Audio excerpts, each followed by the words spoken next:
तो हाँ जी हुकुम, हो गया फाइनली पेपर। सुबह से सर बहुत ज्यादा स्ट्रेस, सुबह से क्या मतलब 2-3 दिन से एकदम स्ट्रेसफुल सिचुएशन थी और मैं भी प्रे ही कर रहा था। भगवान ने लाज रख दी, बजरंग बली बालाजी ने लाज रख दी और माँ सरस्वती ने तो पूरी एकदम कृपा बना दी। क्यों मैं ऐसा बोल रहा हूँ दोस्तों? क्योंकि जिन लोगों ने मैराथन अटेंड किया था, लेक्चर्स सारे के सारे मतलब जो रिवीजन लेक्चर्स देखे थे, उन सबको मालूम मैं ऐसा क्यों बोल रहा हूँ बेटा। साथ में जो इंपॉर्टेंट सेक्शंस की लिस्ट दी थी बेटा, है ना, आपको मालूम है कि उससे बाहर कुछ भी नहीं आया है, सब उसमें से आया है। ठीक है, तो सर पेपर में फटाफट एक रिव्यू देने जा रहा हूं, एक क्विक रिव्यू देने जा रहा हूं। डिटेल सॉल्यूशन हम लोग वहां पे आपको टेलीग्राम में मिल जाएगा। तो अभी एक बार फटाफट रिव्यू देख लेते हैं। बहुत इजी पेपर था, नो डाउट लेंदी पेपर था, बड़ा पेपर था, लेंदी था, बट इजी था। मैं डायरेक्ट टेक्स्ट की बात कर रहा हूं, आईडीटी का मुझे आइडिया नहीं है। तो सर सबसे पहले जो टोटल इनकम वाला क्वेश्चन था, बहुत इजी क्वेश्चन था। आपको बेटा यहाँ पे ये एज 58 ईयर्स, क्योंकि नीचे है ना, नीचे यहाँ पे डिडक्शन का डिटेल दे रखा है कुछ, तो उसके लिए एज यहाँ पे मैटर करता है बेटा। तो ये 58 ईयर्स का एज आपको ध्यान देना था। बाकी जो नेट प्रॉफिट ये डेप्रीशिएशन के बाद में दे रखा है और टैक्स के पहले है, तो इसको बेस लेना था और सारे आइटम डेबिट क्रेडिट करने के बाद में थे। तो डेप्रीशिएशन बेटा एज पर इनकम, ये क्योंकि मैन्युफैक्चरिंग था तो यहाँ पे as per income tax rule depreciation और एडिशनल डेप्रिशिएशन ऑलरेडी कर रखा था, तो कुछ करने की जरूरत नहीं थी। सर यहाँ पे है ना, इंटरेस्ट का अमाउंट जो एडवांस टैक्स के ऊपर पे किया है उसका डिडक्शन नहीं मिलता, आपको मालूम है, तो इसको ऐड बैक करना था। और सर यहाँ पे आपका एक कॉन्ट्रैक्टर को पेमेंट किया है, कुछ लिखा नहीं है, इसका मतलब रेसिडेंट को ही पेमेंट किया है। ठीक है सर, तो 30% यहाँ पे डिसअलाउ होना था 40A1A। सर इंपॉर्टेंट जो लिस्ट है उसके अंदर ये सेक्शन ऑलरेडी डाला हुआ था। ठीक है, तो 30% डिसअलाउ होने वाला था because without TDS tax deduct नहीं किया था, और सामने वाले ने अपना जो बेसिकली रिटर्न भी फाइल नहीं किया है, तो डिसअलाउ होना था। दूसरा, जो प्राइम मिनिस्टर नेशनल रिलीफ के अंदर पहले तो यहां से तो आपको एड बैक करना था और 80G में 100% डिडक्शन वहां पे आपको मिल जाना था। ठीक है, 80G के अंदर। ओके, एक्सपेंडिचर जो पॉलिटिकल पार्टी में किया तो ये तो डिसअलाउ होना था, इसका कहीं कुछ नहीं करना था बेटा। जो इंटरेस्ट कोऑपरेटिव बैंक को पे किया है और ड्यू डेट तक उसको जमा नहीं करवाया तो 43B में ये डिसअलाउ हो जाएगा। दूसरा, जो ये बहुत बोला, मैंने बोला भी था आपको, 43B अपना इंपॉर्टेंट लिस्ट में है, मैं वो भी दिखाऊंगा आपको, सारी इंपॉर्टेंट लिस्ट भी दिखाऊंगा, जिसमें मैंने बोला था 80CCD का, मैंने बोला था भाई आ रहा है सर 14% डिडक्शन मिलता है। 10 लाख का आपका सैलरी था तो इसका 14% बेटा 1,40,000 होता है और 1,50,000 P&L के डेबिट में लिखा हुआ था, मतलब 10,000 आपको वहां पे क्या करना था, ऐड बैक करना था, डिसअलाउ करना था। ओके, और इसका कोई डिडक्शन नहीं मिलता है 80CCD2 में, क्योंकि ये तो एम्प्लॉइज के लिए बेसिकली है, एक minute, contribution towards pension scheme of employees. ठीक है, तो उसके लिए आपको वहां पे अभी इंडस्ट्रियल पावर टैरिफ 2.5 लाख का, तो ये सेक्शन 28 में बिजनेस इनकम होता है, कोई भी इंसेंटिव अगर सेंट्रल गवर्नमेंट से मिलता है, ठीक है, या कोई सब्सिडी रेवेन्यू नेचर का है तो पीजीपी इनकम है। ये सर आपका इनकम फ्रॉम अदर सोर्सेज में जाना था, तो सर यहां पे आपको माइनस करना था और इनकम फ्रॉम अदर सोर्सेज में ऐड करना था। कोई डिडक्शन नहीं मिलेगा क्योंकि सीनियर सिटीजन में इसी की बात कर रहा था, 58 ईयर्स का एज था, तो सर 80 टीटीबी में डिडक्शन नहीं मिलना था। ठीक है, वो टैक्सेबल हो जाता। और जो कैश सो फादर से मिला है बेटा, वो यहां पे तो आपको लेस करना था पीजीपी में, क्योंकि सर वो ऑलरेडी क्रेडिटेड है, और अदर सोर्स में लेके जाते हो और टैक्सेबल नहीं होता, क्योंकि सर वो आपका किससे मिला है, फादर से मिला है, तो टैक्सेबल ऑब्वियसली रिलेटिव से मिला है। दूसरा बेटा, ये मैंने बोला था बहुत ही इंपॉर्टेंट सेक्शन है 40A3A, कि भाई पहले तो ऑलरेडी ड्यू बेसिस पे डिडक्शन ले लिया था हुक्म, और बाद में सर वहां पे आपका क्या हो रहा है, सर वो जो पेमेंट है ना बेसिकली वो कैश में पेमेंट कर रहा है, सिंगल पर्सन सिंगल डे, तो उस केस में बेटा हमने ये मैराथन में कवर भी किया था, ये आपका टैक्सेबल हो जाएगा। ठीक है, इस साल में टैक्सेबल हो जाएगा। और दूसरा, ऑडिट फी जो 23-24 का था 75,000 का, जिसके ऊपर टैक्स डिडक्ट किया था बट डिपॉजिट नहीं किया था उस साल में, बट टैक्स कब डिपॉजिट कर दिया था, 31/12/2024 को करंट ईयर में टैक्स डिपॉजिट कर दिया था। इसका मतलब ये कि 24-25 में ये वाला खर्चा क्या हो जाएगा, अलाउ, पहले डिसअलाउ हो गया, अब अलाउ हो जाएगा। अब आपको क्या करना था, आपको दोनों रिजीम के अंदर, दोनों रिजीम के एक रिजीम है, हाँ जी सर, बोथ टैक्स रिजीम के अंदर आपको normal as well as default tax भी 115 बीएससी में टोटल इनकम निकालना था और साथ में टैक्स लायबिलिटी भी निकालना। तो काफी इजी क्वेश्चन था कंपैरेटिवली, अगर आप देखोगे तो 15 मार्क्स का क्वेश्चन बहुत इजीली मैनेजेबल था। अगर आपने किया बहुत अच्छी बात है, नहीं तो स्टेप मार्किंग तो मिलना तय है, उसमें कोई डाउट नहीं है। हाँ, दोनों रिजीम में करना था। ओके, सेकंड क्वेश्चन बेटा, सेकंड क्वेश्चन बड़ा ही इजी क्वेश्चन ये भी था कि सर एक चार्टर्ड अकाउंटेंट है और ये residential status and scope of total income का क्वेश्चन है। हाँ जी सर, मैंने बोला था कि ROR, RNOR और NR, और साथ में एक सेक्शन और मैंने बोला था सेक्शन 61 एंड 61A, ये दोनों सेक्शन मैंने बोला था, बताऊंगा मैं आपको। जैसे कि ये DT का इंपॉर्टेंट लिस्ट आप देखोगे तो सर ये तो ठीक है, ये तो मैंने बोले ही थे, ये सारे सेक्शन टैक्स रेट सरचार्ज, तो चलो ठीक है, ये तो बोलोगे सर सभी लोग बोलते हैं तो इसमें कौन सी नई बात होगी, ठीक है। बट इसके अलावा आप देखोगे section 61 and 61A, yes sir, deem resident वाला यहाँ पे आपका पार्ट आ गया, और RNOR ये देख लिए कि सर ये भी आपका यहाँ पे कवर हो गया। साथ में हम देखेंगे 10(2)A जो पार्टनरशिप फर्म वाला बेटा जो मैंने बोला था वो भी यहाँ पे आया है, ठीक है। इसके अलावा सर डिफॉल्ट टैक्स रिजीम मैंने बोला भी था कि डिफॉल्ट टैक्स रिजीम में सैलरी वाला क्वेश्चन, उसमें हम बात करेंगे। तो सैलरी वाले क्वेश्चन में रेंट फ्री अकोमोडेशन, ये देखिए 2 स्टार लगा के मैंने किया है, वो आएगा आएगा आएगा आएगा। एक बार हम वापस आ जाते हैं सर, तो यहाँ पे देखिए इसमें क्या दे रखा है कि डिटेल दे रखी है, चार्टर्ड अकाउंटेंट है जिसका चेन्नई में अपना CA फर्म सेटअप कर रखा है। सेटअप कहाँ पे, क्या प्रोफेशन सेटअप कहाँ पे, चेन्नई में। अब वो बाहर किसी कंट्री ए में भी जाती है और वहां पे जाकर के काम करती है, तो देखो यहाँ पे उसको एक CA फर्म से वहां पे क्या मिल रहा है सर, रेम्यूनरेशन मिल रहा है, और वो ऑलरेडी फर्म को 40B में डिडक्शन मिल चुका है, तो इसके लिए इतना PGP इनकम हो जाएगा 16 लाख का। ये आपको ध्यान रखना है, फिर चाहे ROR, RNOR और NR, क्योंकि सर वो CA फर्म इंडिया में है तीनों केस में। दूसरा, income receive from providing accounting services in country A, कोई और कंट्री है, ठीक है, और पैसा भी वहीं पे मिल रहा है, तो ये फॉरेन इनकम है। बट ये फॉरेन इनकम बात समझो बेटा, क्योंकि प्रोफेशन अकाउंटेंसी का प्रोफेशन इंडिया में सेटअप है, तो ROR एंड RNOR के लिए तो टैक्सेबल हो जाएगा, NR के लिए नहीं होने वाला है। दूसरा, dividend from companies incorporated in country A, और रिसीव भी वहीं पे हो रहा है, ये भी फॉरेन इनकम है बेटा। तो ये फॉरेन इनकम सिर्फ ROR के लिए आएगा, RNOR के लिए नहीं आने वाला, NR के लिए तो बिल्कुल भी नहीं आएगा। दूसरा, income from business in country A which was setup in country A but control from Chennai, तो ROR एंड RNOR के लिए ये वाला भी टैक्सेबल हो जाएगा, NR के लिए नहीं होने वाला है। तो आपको क्या करना था, एक तो उसका रेसिडेंशियल स्टेटस निकालना था, तो उसमें पूछा कि भाई अगर वो इंडिया आ ही नहीं रही है पूरे साल में, तो वो डीम्ड रेसिडेंट सेक्शन 61A में हो जाएगी RNOR। कैसे सर, क्योंकि सर उसका जो टोटल इनकम है इंडिया का वो 15 लाख से ज्यादा है, वो एक इंडियन सिटीजन है, और वो क्योंकि इंडिया आ ही नहीं रही है तो सेक्शन 61 की कोई भी कंडीशन सेटिस्फाई नहीं कर रही है, ठीक है। सेक्शन 61 के अकॉर्डिंग नॉन रेसिडेंट है, ठीक है, और वो किसी और कंट्री में टैक्स भी नहीं पे कर रही है, लिखा हुआ है कहीं पे, तो लिखा हुआ होना चाहिए कहीं पे लिखा हुआ है कि वो किसी, हाँ यहाँ लिखा है, ठीक है, कहीं पे तो लिखा हुआ है कि भाई वो किसी और कंट्री में टैक्स भी नहीं पे कर रही है, तो इन दैट के सेक्शन 61 है वो डीम रेसिडेंट हो जाएगी। दूसरा बेटा, अगर वो इंडिया 200 दिन के लिए करंट ईयर में आती है तो वो ROR हो जाएगी, क्यों करंट ईयर में रेसिडेंट और पिछले जो एडिशनल कंडीशन 66 वो भी सेटिस्फाई हो जाएगी, ठीक है। और अगर वो इंडिया नहीं आती है बट उसका जो प्रोफेशन से इनकम है CA फर्म से वो 4 लाख है, तो सर 15 लाख से कम हो गया ना, तो सर इन दैट केस वो डीम रेसिडेंट भी नहीं होगी, वो नॉन रेसिडेंट हो जाएगी। अब इन तीनों केस में आपको वहां पे क्या करना था, वो इनकम निकालनी थी। बहुत इजी क्वेश्चन था, बहुत ही इजी क्वेश्चन था। 6 मार्क तो सर इंस्टीट्यूट ने लुटा है एक तरह से, और ये पूरा हमने कवरेज कर रखा है, ठीक है। उसके बाद में बेटा ये TDS का क्वेश्चन है, और TDS का मैंने आपको मैराथन के लास्ट में जाते जाते 206C1H के साथ में 194Q करवाया था। ये 194Q के ऊपर क्वेश्चन आ गया है। देखो ये सर जो गुड्स परचेज कर रहा है ना, उसका टर्नओवर वहां पे आपका 15 करोड़ है लास्ट साल में अब 10 करोड़ से ज्यादा है, तो 194Q आ गया एग्जाम में, जो बोला था वो हो गया, जो बोला था हो गया। साथ में 194C भी बोला था बेटा कि 194C आना ही आना है, तो सर 194C में भी जो कैटरर को पेमेंट कर रहा है तो सर वो आ गया। तो ये 4 मार्क्स का TDS का एकदम इजी क्वेश्चन था। नेक्स्ट बेटा वहां पे आपका कैपिटल गेन का, सर याद करो मैंने बोला था कि कैपिटल गेन या तो शेयर्स एंड सिक्योरिटीज वाला आ रहा है, या फिर इमूवेबल प्रॉपर्टी। अगर एक इंडिविजुअल रेसिडेंट जो कि इमूवेबल प्रॉपर्टी बेच रहा है और वो खरीदा था बिफोर 23 जुलाई 2024 और ट्रांसफर हुआ ऑन और आफ्टर 23 जुलाई 2024, सर बोनस है ये 6 नंबर बोनस है। और साथ में यहाँ पे बेटा इन्होंने स्टैम्प ड्यूटी वैल्यू भी दे रखा है। अगर आप ये देखोगे ना तो सर ये क्वेश्चन में यहां पे आप देखोगे तो सर 80 लाख में बेचा, बट स्टैंप ड्यूटी वैल्यू 83,50,000 है, तो आपको इस 80 लाख का 110% करना था, जो 88 लाख होता है।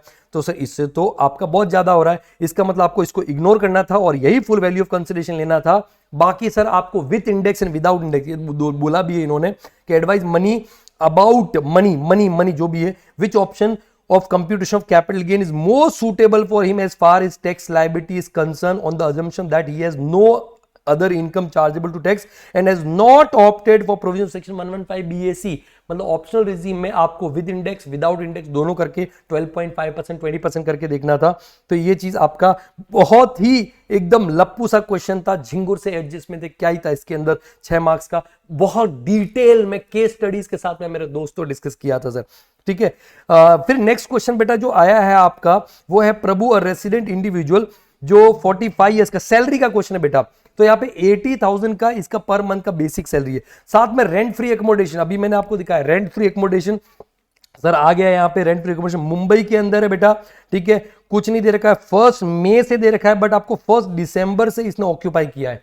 तो सर दिसंबर, जैन, फेब, मार्च 4 महीने का आपको कंप्यूट करना था, 4 महीने का, और मुंबई में तो आपको 10% लेना था, वहां पे 10%, ठीक है, सैलरी का लेना था, और यहाँ पे सैलरी में बाकी सब तो परक्यूजिट है। तो ये बेसिक सैलरी है ना 4 महीने की 8 चौक 32 3,20,000 का, आपको 10% वहां पे लेना था रेंट फ्री अकोमोडेशन। दूसरा, मोबाइल फोन मिला है पर्सनल यूज, सर ये आपका फुल्ली एग्जेम्प्ट किसी तरीके से टैक्सेबल नहीं होता है पर्सनल यूज के लिए दोस्त, ये मैंने यूज ऑफ मूवेबल असेट भी बोला था आपको, तो इसमें टैक्सेबल नहीं होने वाला था। The cost of mobile phone कोई फर्क नहीं पड़ता है। The company also gives him a telephone allowance, sir ये फुल्ली टैक्सेबल है, 15,000 का टोटल बिल था, वो कंपनी ने पे किया है, बेसिकली अलाउंस फुल्ली टैक्सेबल है। Company had purchase a car on 1 July 2022 for 10 lakh, this car was sold to Prabhu on 1 August 2024। Sir sale of asset, यहां से आपको डेप्रीशिएशन माइनस करते हुए बराबर है कंप्यूट करना था, जो एस्टिमेटेड कॉस्ट था उसमें से ये वाला वैल्यू माइनस करते तो परक्यूजिट आ जाता, इसके लिए ये भी मैंने इंपॉर्टेंट मार्क करवाया था। He was allowed to use the video camera, again use of movable asset, laptop belonging to the company 1 April 24 को the company had purchased these assets for 50,000 and 2 lakh. बेटा इसका 10% आपको लेना था, ठीक है, 10% आपको लेकर के करना था यूज ऑफ मूवेबल एसेट का। तो सर आप देखोगे तो ये भी बहुत ही इजी क्वेश्चन था, 4 मार्क्स का सैलरी का, ठीक है, और सारे इसमें जो एडजस्टमेंट बोले ना बेटा, वो सारे के सारे आप देखोगे ये सैलरी में सब कवर कर रखे हैं, सब, ठीक है। ये हो गया रेंट फ्री एकोमोडेशन, 2 स्टार लगा रखे हैं, साथ में कार फैसिलिटी का एक अलग जगह कहीं पे कवर कर रखा है, use and transfer of movable asset, ये सब वहां पे आपका कवर हो गया है। Okay, after that Surbi, a resident individual, age 35 years, working partner in 2 firm A and B, engaged in retail business of garment. She provides the following details of her income from, ठीक है, remuneration मिला as partnership firm से, हाँ ये अलग अलग वहां पे टैक्सेबिलिटी देखो, ये set of and carry forward of losses का है। तो सर पार्टनरशिप फर्म से जो रेम्यूनरेशन मिला है उतना फर्म को, तो सर इसका पीजीबीपी है सेक्शन 28 के अंदर, यहाँ पे आपको टोटल इनकम निकालना है, जीटीआई निकालना है सेट ऑफ करते हुए, तो ये सेक्शन 28 में पीजीपी इनकम हो जाएगा। दूसरा, loss from intraday, sir intraday से आपको लॉस हो गया, लिस्टेड जो भी रिकग्नाइज्ड स्टॉक एक्सचेंज है, नो डिलीवरी ऑफ शेयर्स, तो बेटा यहां पे आपका क्या हो गया, स्पेक्युलेटिव जो बिजनेस है सेक्शन 43(5) के अंदर वो वाला लॉस हो गया, ये लॉस हो गया, तो सिर्फ स्पेक्युलेटिव के सामने सेटअप होता है, तो अगर करंट ईयर में तो कैरी फॉरवर्ड हो जाएगा, नोट लिखना था आपको। Income from activity only maintain race और सर ये अदर सोर्सेज में नॉर्मल इनकम है, कोई टेंशन नहीं है। Long term capital gains on sale of property computer as per the provision of income tax act, कोई दिक्कत नहीं बेटा, 9.2 लाख, ठीक है। Interest paid on loan taken for repairs of self occupied house property, अगर ये ऑप्शनल रिजीम फॉलो कर रहा है तो एसओपी के लिए जो इंटरेस्ट है इसका डिडक्शन मिल जाएगा। अगर डिफॉल्ट में बोला है बेटा तो क्वेश्चन में देखेंगे, हाँ जी सर इन्होंने दोनों में बोला है, एक बार आप ऑप्शन में निकालो फिर बाद में डिफॉल्ट में भी करना था, तो सर ऑप्शनल में तो क्या हो जाएगा, ऑप्शनल में तो इसका डिडक्शन मिल जाएगा और ये सेट ऑफ भी हो जाएगा, कोई दिक्कत नहीं बेटा, ये पीजीबी के सामने भी सेट ऑफ हो सकता है, बट डिफॉल्ट में इसका डिडक्शन नहीं मिलने वाला, ठीक है। Next, amount receive as advance towards sale of shop which was later forfeited by the sir 5629 income from other source में टैक्सेबल हो जाएगा इसी साल में 5 लाख का। Share of a loss from partnership, हाँ जी सर 10(2) मैंने बोला था और मैंने आपको set of and carry forward में बताया भी का कि सर जिसका जिसका प्रॉफिट एग्जेम्प्ट है टैक्स से, प्रॉफिट एग्जेम्प्ट है टैक्स से, तो अगर वहां पे उसका उस सोर्स से लॉस होता है तो बेटा वो आपका कभी भी सेट ऑफ नहीं हो सकता। 10(2A) में इसका प्रॉफिट तो एग्जेम्प्ट था, तो जब प्रॉफिट 10(2A) में एग्जेम्प्ट है, ठीक है, तो उस केस में ये कैसे सेट ऑफ हो सकता है। दूसरा, लॉस ऑन बैटिंग, सर ये विनिंग गैम्बलिंग का ये सेट ऑफ होने वाला नहीं है, इन सब के नोट लिखने थे। इंटरेस्ट ऑन एफडी, ये जो भी मतलब 80,000 का आपका एफडी के ऊपर इंटरेस्ट है, इनकम फ्रॉम अदर सोर्स में टैक्सेबल होगा। And fix deposit sir 10 lakh का गिफ्ट में मिला था फादर इन लॉ से, कोई दिक्कत नहीं है, एग्जेम्प्ट हो जाएगा। फादर इन लॉ रिलेटिव है सर, रिलेटिव से 56(2)(10) में आपका ये टैक्सेबल होने वाला नहीं, क्योंकि करंट ईयर में मिला तो आपको बताना पड़ेगा ये चीज। ओके, तो आपको कुछ और भी ब्रॉड फॉरवर्ड लॉसेस, जैसे लॉन्ग टर्म कैपिटल लॉस हो गया, सेल ऑन अनलिस्टेड शेयर्स पिछले साल का था, तो इस साल अगर आपके पास में गेन है तो उसके सामने ही सेट ऑफ कर सकते हो, कोई दिक्कत नहीं है। दूसरा है लॉन्ग टर्म कैपिटल ऊपर पड़ा भी है। Loss from activity only maintain, आपके पास में इस बार प्रॉफिट भी है, तो 24-25 असेसमेंट ईयर का, तो इसको भी 4 साल तक आप सेट ऑफ, तो से ऊपर आपके पास प्रॉफिट सेट ऑफ कर सकते। तो बहुत इजी क्वेश्चन, बहुत ही इजी क्वेश्चन, डेटा बहुत ज्यादा था बट मार्क्स भी 6 मार्क्स का था। जब मेरी आज क्लास चल रही थी तुम्हारा पेपर होने के बाद में, इनफैक्ट उसके पहले ही मैंने बोल दिया set of and carry forward का मुझे क्वेश्चन आता हुआ दिख रहा है 6 मार्क का। ओके, क्लबिंग का बोला था कि एमसीक्यू में आएगा और ऐसा ही हुआ, ठीक है, चाहे तो उसका वीडियो क्लिप लगा दूंगा, बट ठीक है सर, प्रूव करने की क्या जरूरत है। दूसरा सर, यहां पे आपका जो एडवांस टैक्स कौन नहीं पे करता है, जैसे सीनियर सिटीजन है, उसका अगर पीजीपी इनकम नहीं है तो उसको एडवांस टैक्स पे करने की जरूरत नहीं है, बराबर, उस केस में आपको मालूम है ये सब। और जिसका 10,000 से कम है तो उसको भी पे करने की जरूरत नहीं है एडवांस से। दूसरा, आपको ट्रू और फॉल्स बताता हूं, तो income tax return can be revise only once. अरे सर, कितनी बार करो, जो टाइम लिमिट है तब तक तो लिखना था आपको विथ रीजन कि भाई नहीं, फॉल्स आप जो सेक्शन 139(5) के अंदर जितनी बार, ठीक है, टाइम लिमिट है 31 दिसंबर तक, कितनी बार कर सकते हो। दूसरा, अपडेटेड 139(8)A, मैंने ये दोनों के दोनों वहां पे लिख दिए थे, 139(8)A जो है अपडेटेड रिटर्न ऑफ इनकम नहीं फाइल कर सकते अगर आपका ओरिजिनल लॉस रिटर्न था, तो ऑब्वियसली सर आप लॉस बढ़ा नहीं सकते हैं, तो 139(8)A भी आपको करना था। तो सर पूरा का पूरा पेपर, सर ज्यादा बड़ा ही नहीं करूंगा बट आप देखोगे तो 10(2)A मैंने यहाँ पे बताया हुआ है। दूसरा, आपको हाउस प्रॉपर्टी में 24B, जिसमें specially set of house property loss under default tax regime, तो ऑब्वियसली वो जो नहीं सॉरी ये वाला नहीं था, 24B इंटरेस्ट वाला आ गया। फिर पीजीपी में एडिशनल डेप्रिसिएशन तो चलो पूछ ही लिया है बट वो निकाल के दे दिया था। फिर उसके बाद में पीजीपी में 36(1) में ये देखो एनपीएस वाला मैंने बोला था, 43B इंटरेस्ट ऑन लोन, दोनों चीजें एज इट इज पूछी है वहां पे, ठीक है। उसके बाद में एडवर्टीजमेंट वाला ये देख लो सर, एडवर्टीजमेंट वाला सेक्शन 37(1) में। फिर 40A सर आ गया आपका, यहाँ पे 40A आ गया।